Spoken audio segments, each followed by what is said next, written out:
it's really good এবং আমার খুব ভালো এক্সপিরিয়েন্স এবং ইয়ুথকে এগিয়ে নিয়ে যাওয়ার জন্য বা তার আসলে কিভাবে আগাবে সো যে কোনো অ্যাক্টিভিটিসে আমি খুব সাপোর্ট করি অ্যান্ড এখানে আসলে আমার আই হোপ 20-এর অধিক ডিফারেন্ট ইনস্টিটিউশন থেকে ছেলেপেলেরা আসছে তো এই যে একটা মাহল একসাথে ওরা ভাবছে ভবিষ্যতের জন্য বেটারমেন্টের জন্য এবং এটার সাথে সম্পৃক্ত বিজনেস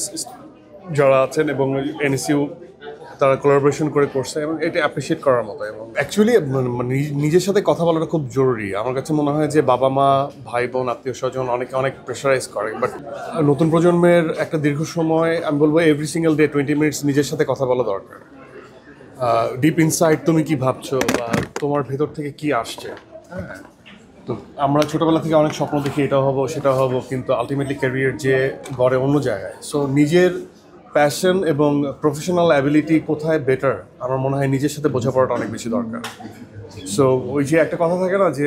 ক্লাসের ফার্স্ট বয় লাস্ট বয় সো আমি এগুলোতে বিশ্বাস করি না আমার কাছে মনে হয় যে আমিও এই ফিলোসফিতে বিশ্বাস করি যে কোনো মানুষই মেধাশূন্য না হয়তোবা সে মানে নাম্বার ওয়াইজ র্যাঙ্কিং ওয়াইজ হয়তোবা পেছানো হয়তোবা ফিল্ড ওয়ার্কে সে আগানো থাকবে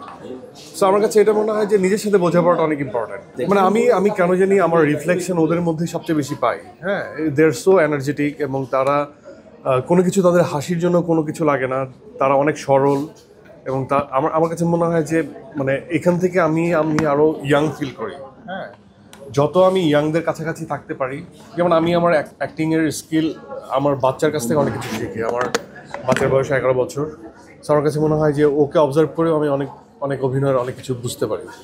আর আমি মানুষটা খুব সিম্পল থাকার চেষ্টা করি অ্যান্ড ডাউন টু আর্থ থাকার চেষ্টা করি যদিও একটু তেরা বা একটু ঘাট তেরামি আছে বা একটু হয়তো বা অনেকে ভাবে অ্যারোগেন্ট বা স্নবিশ অনেক কিছু ভাবতে পারে বাট আমি আসলে খুবই ডাউন টু আর্থ থাকার চেষ্টা করি খুব সিম্পল থাকার চেষ্টা করি এবং আমার এটা হৃদয়ের মধ্যেই আছে যে আমি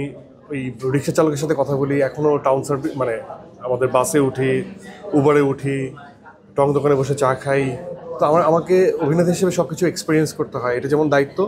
ব্যক্তি মানুষ হিসেবেও আমি খুব ডাউন টু আর্থ থাকতে পছন্দ করি সো আমার মিশতে খুব ভালো লাগে সামনে সোফার আমরা আসলে আমাদের যতটুকু অ্যানাউন্সমেন্ট দেওয়া হয় সেটার মধ্যে কথা বলতে হয় অনেক প্ল্যানিং অনেক কিছু ইদানিং একটু আমার লিগারমেন্ট ইস্যু অনেক 8 বছর আগের থেকেই ছিল সো সামনে আমার রোজার ঈদে দম আসছে রেজন রনি পরিচালিত ও আর অনেক দীর্ঘদিন পর and this is gonna be the first survival film thrill base এবং সার্ভাইভাল স্টোরিজ দেয়ার গুড কাস্টিং থাকবে অ্যান্ড হোপফুলি দেশের বাইরে একটা পার্ট শ্যুট হবে খুবই রিয়েলিস্টিক অ্যাপ্রোচে তৈরি করা এবং একটু ট্রু বেসকে মাথায় রেখে করা true base story inspired by true story so ওইটার জন্য আমার 2 মাসের একটা প্রিপারেশনেরও ব্যাপার আছে so I am really looking for that work so আমার হোপফুলি আমার অডিয়েন্স যারা তাদের সেই কাজটা অনেক সুন্দর লাগবে বা ভালো লাগবে